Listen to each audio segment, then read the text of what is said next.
Hello, and welcome to NAIT NewsWatch and our final show of this year. This week's show is going to be a little different, an extra show, if you will. As this is our last time on the NewsWatch desk, we wanted to highlight some projects we've done and some interesting people we've met along the way. From a fascinating form of rehabilitation to highlighting a local artist, we're bringing you 10 different stories tonight. But first, should you force somebody into treatment if they're unwilling to help themselves? The Alberta government is moving forward with controversial new legislation that would make addiction treatment mandatory in some cases. It's being framed as a life-saving measure, but critics warn it could cross ethical lines and strain an already overburdened system. Evelina Zanari breaks down what that can mean for individuals, support providers, and the future of addiction policy in Alberta. Thanks, guys. This topic is one that is quite near and dear to my heart, as on a regular basis throughout my commute in the city, I witness and experience the impact and the struggles of active addiction in Edmonton's most vulnerable populations. With this new mandate from the government of Alberta, I dive deeper into the realities of addiction and recovery and explore more about an issue that is controversial to many. Harm reduction is what keeps people alive while they are waiting to get into treatment. Premier Daniel Smith and the United Conservative Party have introduced proposed legislation for compulsory addiction treatment in the wake of a growing drug overdose crisis. The controversial Bill 53, also known as the Compassionate Care Act, would make it impossible for an individual to refuse treatment. If this legislation is passed, those with substance abuse issues and who are deemed a risk to themselves can be subjected to a treatment order and apprehended for forced addiction care in a secure facility. The compulsory treatment can be requested by acquaintances, family members, healthcare professionals, police, and counselors, with reason to believe a case is of life-threatening severity. The question really is how it gets rolled out over the next few years to make sure that it provides the support for people who are struggling with addictions. And so Boyle Street will work with the Government of Alberta and any other partners to make sure that that's done in a truly compassionate way. We need to build the voluntary system that we have because people are waiting and being quoted 6 to 9 months, close to a year for treatment. And people are dying in that time span. They're not actually making it to treatment. They're dying in that process. And when we want to talk about compassion, where's the autonomy of choice? If we want to see, this is being framed as a safety issue. If we want to see public safety get better, we need to invest in street level options. We reached out to Premier Daniel Smith's office as well as the UCP caucus and received no response. According to the latest government release, compassionate care intervention beds will be opening next year, with new facilities opening by 2029. This is Evelina Zanari for NAIT NewsWatch. It can be tough to imagine moving forward when you're living with paralysis. But right here in Edmonton, there's a place making a real difference. This paralysis recovery center is giving people hope and mobility. One client in particular shared her personal experience and the growing need for more recovery centers like this across the country. Our Jasmine Saksak has more. Thanks, guys. I'm here at the place where I'll be talking to someone about their recovery journey and how a car accident changed her life, that she had to move away from her family to get that treatment she needed. Mama goes down. He's pretty strong to do that. Mama goes down. I guess it's not possible to parent with a disability.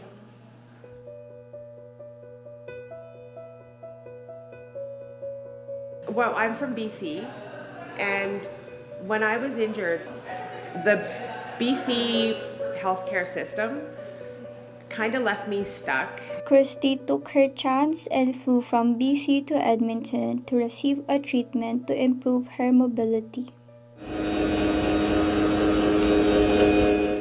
Christy Lear, a 41 years old mother of 2, experienced a life-altering car accident on her way to work 7 years ago. I'm paralyzed. It's not possible. The crash resulted a spiral fracture of her femur and a severed spinal cord, leaving her paralyzed from the chest down. For someone like my daughter and my kids to see a parent in that state, really got to set them in for vulnerability, because all your stability is gone and you're used seeing it and you don't even know what to do. Krista's recovery meant leaving her kids behind, because in order to focus on her kids, she had to focus on herself first. Rio Recovery Center is one of the few recovery centers in Alberta that focuses, or rather offers, that kind of hope and path forward. Rio Recovery Center is a non-profit in Edmonton funded by Nancy Morrow and Bean Gill that helps people with brain or spinal cord injuries regain movement and independence. I went through the programs that the healthcare system offers, and I wasn't happy with the results. I ended up traveling to a place in California to find this type of therapy. And this type of therapy is super effective and it really works. After being paralyzed in 2012, Bean discovered the power of neuro recovery in California and wanted to bring that same approach to Edmonton, which is offering advanced therapies to help people reconnect their brain to their body and regain independence. We have helped numerous people learn to walk again. RIU doesn't have the answers, but they have solutions. For somebody who doesn't have full sensation, she has such good understanding of her body, so working with her is really, she is giving me feedback on how what I'm doing feels to her and how we can improve exercises, which I think is really important with a client-trainer relationship. In just 3 years, Christy has made incredible progress. RIU helped me do it. Yeah, they helped me do it. So they put me back together. And I lost my family there, but when I came here, I regained up. With only few paralysis centers around Alberta, Rio has helped her push beyond what doctors once thought was impossible. I was just stuck with a tube in my throat, and people were picking what was going to happen to me forever. For Christy Lear, the road ahead is still long, but after seeing all her progress, she has one thing to add. I wish RIU could be in BC. I think there should be a RIU everywhere. Jasmine Saksak, NAIT NewsWatch Extra. After the City of Edmonton's transit announcement earlier this month, transit safety is once again in the spotlight. Our Logan Thompson has more. Thanks, guys. The snow has come and gone, and with its early April departure comes an announcement from the City of Edmonton. The city has announced that it's reallocating $5 million to place transit peace officers throughout the city.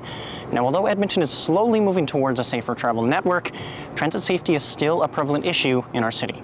Yeah, it has made me a bit more scared. Sanjeevan Alfred Joseph has been a student at NAIT for almost 2 years, and in that time he's felt unsafe, been harassed, and even assaulted on public transit. I was going home, this lady just came in the train, and she threw a full bag of chips on my face. And then when I just stood up because I wanted to clean myself, and she was like, "So what are you going to do about it?" And the recent attack at the McEwen LRT platform has only shown him the importance of his survival skills. I normally usually walk fast. I try to avoid any eye contact. But what about when students have been exposed to violence regularly and just see these incidents as everyday life in Edmonton? I've heard, and it's a common story to hear. Kurt Geddes is a student many can relate to, hearing about violence everywhere but not really having a choice but to use the transit system, even after learning what happened to someone close to him. A group of guys came out and they kind of prompted at them saying, "You're having a bad day because it's about to get a lot worse." Students with mindsets like Kurt are becoming more and more common, a stark contrast to students like Sanjeevan.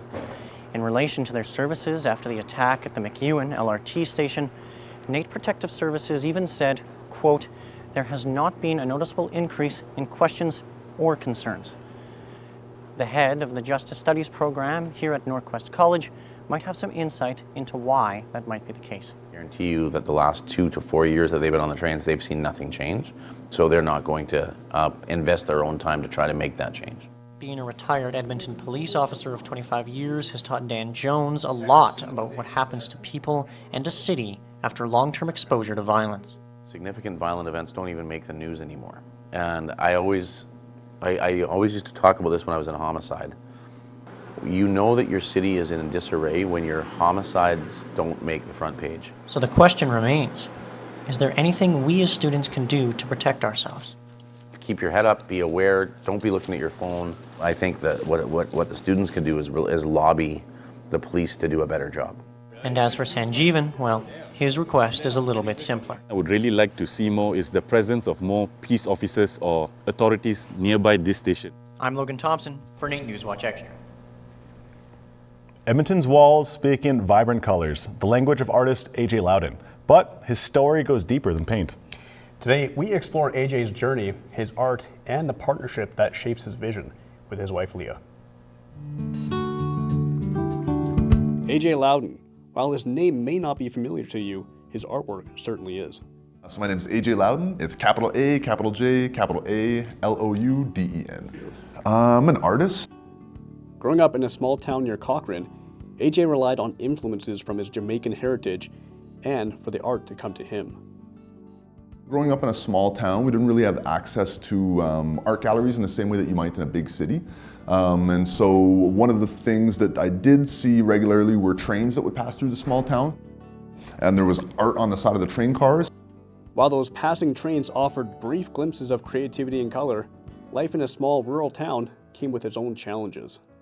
Definitely like being in a minority or a visible minority in a small town at that time could be like a little bit isolating, or definitely dealt with a fair bit of like racism, or just maybe you're the first person of color, the first black person that somebody's met, and so they're still just figuring that out. AJ never let the isolation or the feeling of being different deter him. Eventually moving to Edmonton to advance his education in botany, there he met the love of his life. Well, we were both going to the University of Alberta, and we were living in residence at the time. And I was on 5 hen day, and he was on 7 hen day.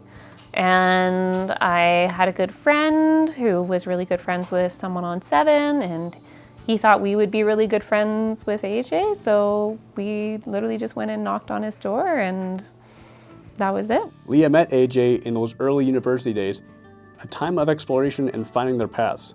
She saw his passion, his talent, and the challenges he faced. It's been a long time. We've been together for like 20 years. There's been certainly tough points. I think it was scary when Adrian kind of stopped working the part-time job and then started his own business. That was a bit of a leap of faith. I think Adrian put a lot of hard work into making that happen.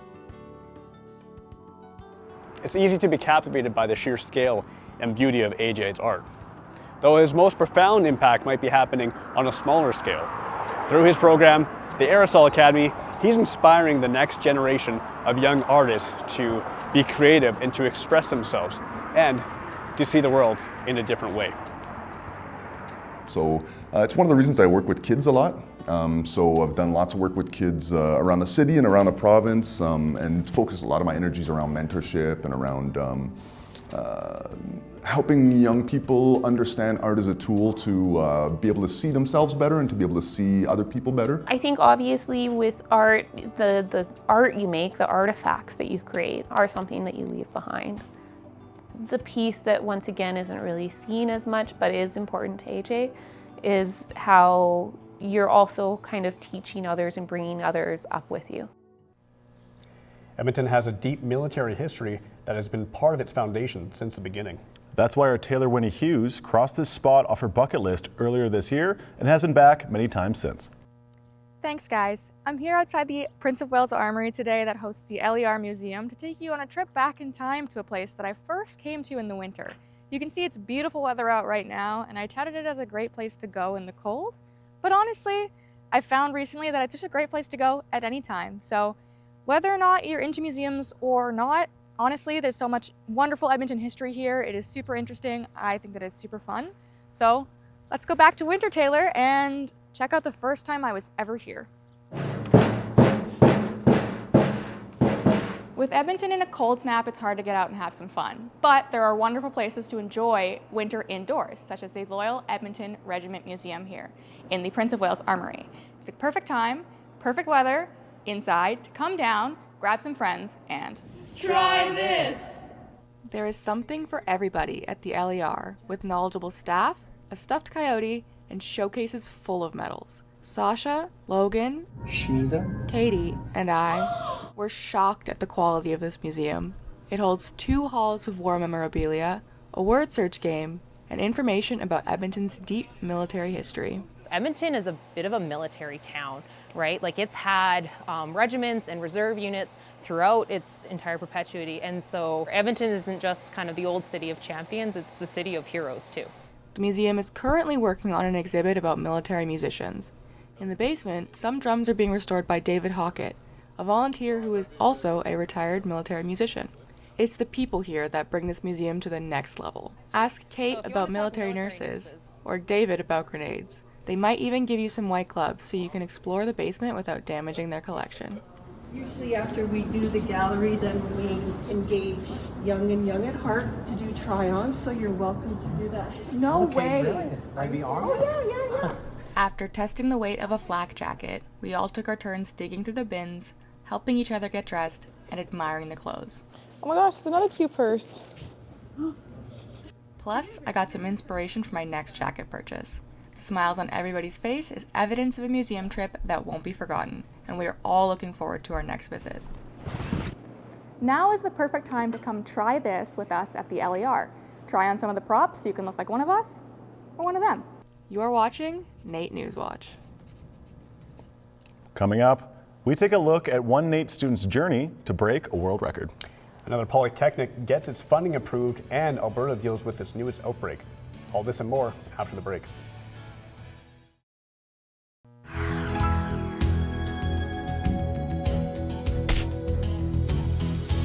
Welcome back. Measles cases are on the rise here in Alberta, and it's the worst outbreak we've seen in nearly 3 decades. Yes, and that can make gathering and traveling difficult for some. Ariana Alfaro gives us more on this disease. Thanks, guys. Alberta Health Services confirms that the measles virus is still spreading, with new cases being reported. Public health experts are raising alarms over the rising number of confirmed cases across the province. The city is experiencing a rapid spread of the measles virus, but lots of individuals are still unvaccinated. Measles is the most common viral infection that spreads the easiest if it gets into that type of population. For many years we haven't seen measles because people have been fully vaccinated, but with vaccine hesitancy and anti-vaxxers, we have a significant number of the population that have not been vaccinated, and measles is coming in and will spread quite quickly, and I believe we'll see much more measles in the next few months than we have in the past. Alberta Health Services reports 29 new confirmed cases of the virus in Alberta on Tuesday, with a total of 118, up from the 89 cases last reported on April 17.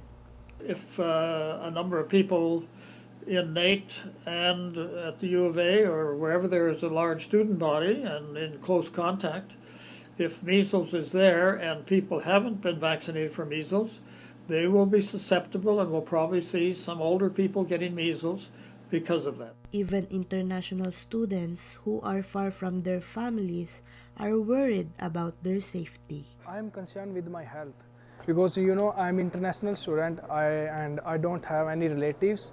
I heard about it. I have concern about my safety. Measles is making a return and it's highly contagious. So the best way to protect yourself and people around you is through vaccination. So if you haven't been vaccinated, now is the time to take that important step. So the vaccinations is something called measles, mumps, rubella. So it immunizes you against all 3 of those, which is great. You get like a 3-in-1 combination vaccine. You can get it once you turn 1 year old. So once you turn a year old, you're able to get the vaccine, and there's 2 vaccines with it. Alberta's publicly financed immunization program offers the measles-containing vaccine at no cost, or you can call your nearest pharmacy to schedule a vaccination appointment. The province's 5th Polytechnic has officially received funding for its newest capital project within the Alberta 2025 budget. That's right. I had the opportunity to visit Norquest College's announcement last week. The success story of Norquest College has reached many across Alberta and around the world. Edmonton's Norquest College is now the 5th Polytechnic in the province to receive funding allotted in the Alberta 2025 budget. The Alberta government and the Department of Advanced Education has allotted $4 million towards the new Career Skills Centre. Investment in Norquest Career Skills Centre is an investment in Alberta's prosperity. This new center will be a 35,000 square meter facility that will be able to accommodate an additional 3,500 to 4,000 new full-time students and will be located near the downtown Singmar Center on 102nd Ave and 108th Street. This new center will be focusing on various career-focused programs, including energy management, machine learning analyst, engineering university transfer, digital information careers, early learning and childcare, environmental technician, arts and sciences diplomas, and healthcare aid. With over 16,000 self-identified Indigenous adult learners enrolled at Alberta's public post-secondary institutions in the 2023-24 academic year, and over 1,200 Indigenous students in Norquest alone. Additionally, the center will feature Norquest's Indigenous House of Learning and Indigenous Career Center, aiming to elevate Indigenous programs and learning philosophies, offering training and employment opportunities. The project is currently in its design and planning phase. Construction is anticipated to begin in 2027 and will hopefully be open as early as 2029. Well, it's safe to say spring in Edmonton is finally here, but as the flowers bloom, so do the potholes. That's right. Consider the price we pay for warm weather. Satra Petramala brings us more. Edmonton has reported a more than 200% increase in pothole repairs this year. In 2024, the City of Edmonton crews filled just less than 25,000 potholes, but as of April 15th, 2025, that number has more than tripled, reporting just over 85,000 repairs thus far. With the traffic that lines the busy streets of Edmonton, potholes only get worse. Edmontonians, however, aren't just worried about their arrival time. And me, I'm in school, so I have to pay for my schooling, and it doesn't help when I have to possibly pay for, again, a broken hubcap or a tire alignment or something. I can't afford it as a student. It causes a lot of damage to my car. It causes my suspension to be really messed up in the end. With temperatures in Edmonton finally mild to warm, Edmontonians are celebrating with their new summer vehicles. It's busy season for dealerships like BMW, who say now more than ever, recent buyers are coming in for wheel and tire repairs. It's meant to go over some bumps, but wheels like to roll. They don't like to be smacked. And once we smack it, then everything takes a shock, and that knocks stuff out by inches. And depending on how hard you're going, it can bend components and break. I, too, for one, fell victim to one of Edmonton's nasty and large potholes. Take a look at my hubcap here. The damage the Edmonton potholes cause is hefty, and we don't want to pay for it. According to the City of Edmonton's communications advisor, Aaron Gallagher, the city is expected to inspect the pothole right away, but depending on the location and severity, it may take anywhere from 2 days to a year to be filled. With NAIT NewsWatch, I'm Sasha Petramala. In Edmonton's art scene, one voice is weaving stories through song, stage, and soul. Ruth Alexander is a performer, a musician, a vocal coach, and when she's not on stage, she's guiding female harmonies for a local choir. Our Juliana Bogini hits the right notes and brings us her story. Thanks, guys. I'm here at the Alberta Avenue Community Center, where I had the chance to meet Ruth Alexander and to know a little bit more about her and about her professional journey from London to Edmonton, and also to see the beautiful work that she's been doing here with the all-women's choir called the Larks. From the quiet hills of Scotland to the streets of Edmonton, Ruth Alexander has always been guided by her love of music. Born and raised in Nairn, Scotland, Ruth played the piano for the first time when she was 6 years old. I started as a pianist and always thought that that's what I wanted to do. When I went to the biggest city, Glasgow, I realised that theatre was actually a viable job, which I never really knew it was before the age of about 18.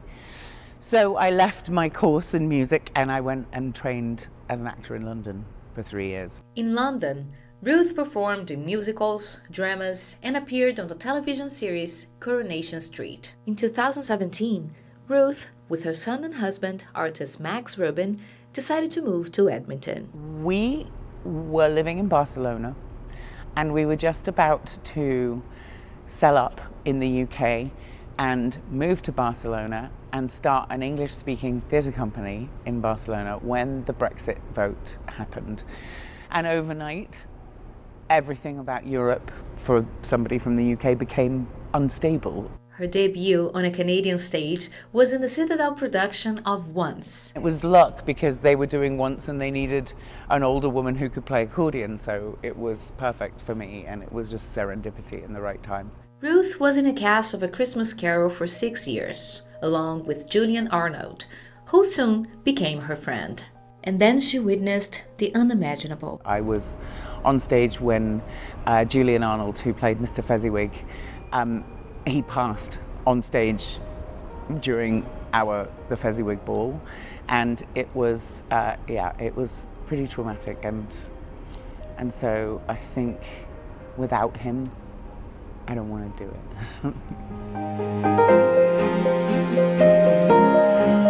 it. 2 years ago, Ruth started an all-women's choir, the Larks, bringing life to the Alberta Avenue and beautiful female voices in harmony.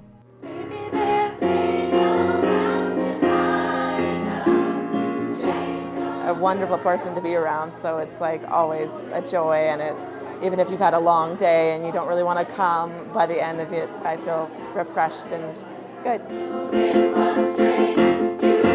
She's really good at conducting the older people, the younger people, the middle age. She brings just everybody together and she makes everybody feel like a family. And she became more than a performer.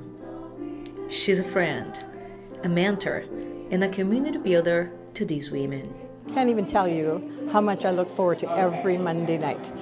I can have had a crap week, and then I come here and you just walk away like floating.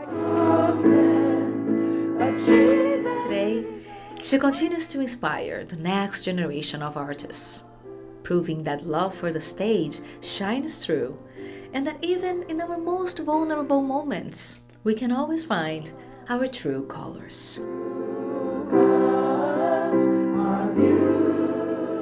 Juliane Bodini for NAIT NewsWatch Extra.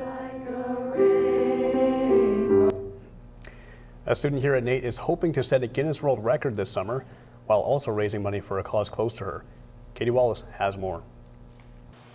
Thanks, guys. While most students only have finals to be concerned about this time of year, Robin Coleman has another challenge to dive into, becoming the first and fastest woman to ever swim Lake Okanagan.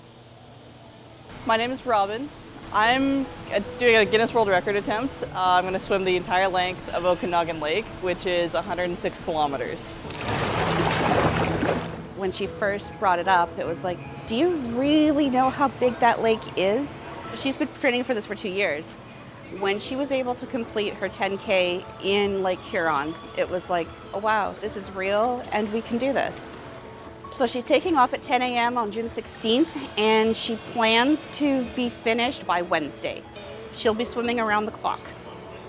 Her biggest challenge right now is balance. She's balancing 20 hours in the pool a week with weight training, school. She is a full-time student. She's got a part-time job, and she's 19. She wants to spend time with friends. She's doing the work, and the work will pay off. I would say that Robin's best quality is her drive. I'd also say it might be her hardest quality, because she's very hard on herself. It's an incredibly big task, but it will be the mental side of trusting herself that she can do it. But this thing, this is a big thing. Then she told me the reason that she got inspired to do it. I was like, okay, let's make it happen. She's doing it to raise awareness for something. My fundraiser is for the Heart and Stroke Foundation, and it's a really important cause to me because I had a stroke when I was 12 years old. She was misdiagnosed.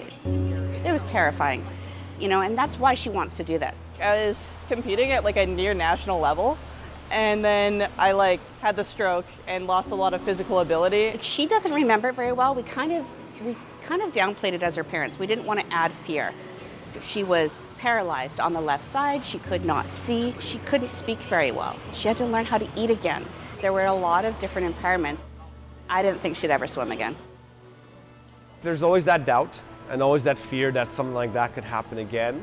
I mean, with the monumental task that we're targeting and tackling now, there's always again that doubt, can I do this? can I get through it? The neurologist that worked with her actually credited swimming. Because she continued to stay active in swimming and because of her age, it was able to help her body recover. I'm proud of the human she's become today. They're just like swimmer obviously, but like the character that she is, just her love and positivity that she is as a human being. I think that's, to me, the biggest achievement and growth I've seen from her. Yeah, I'm absolutely proud of her. Sorry. We're proud of her resilience. Silly me. Where other kids would have quit, they would have been scared. She pushed. If anything comes out of this, difficult things happen. Things out of your control can happen, but you can overcome. And she's proving that. I think the biggest excitement and relief will come from when I finally get on the beach in Penticton and I'm done and I just can look behind me and see that lake. So I'm really excited for that moment. Robin is trying to raise $10,600 for the Heart and Stroke Foundation, $100 for every kilometer she's going to swim, making her 12-year-old self proud. Katie Wallace, NAIT NewsWatch Extra.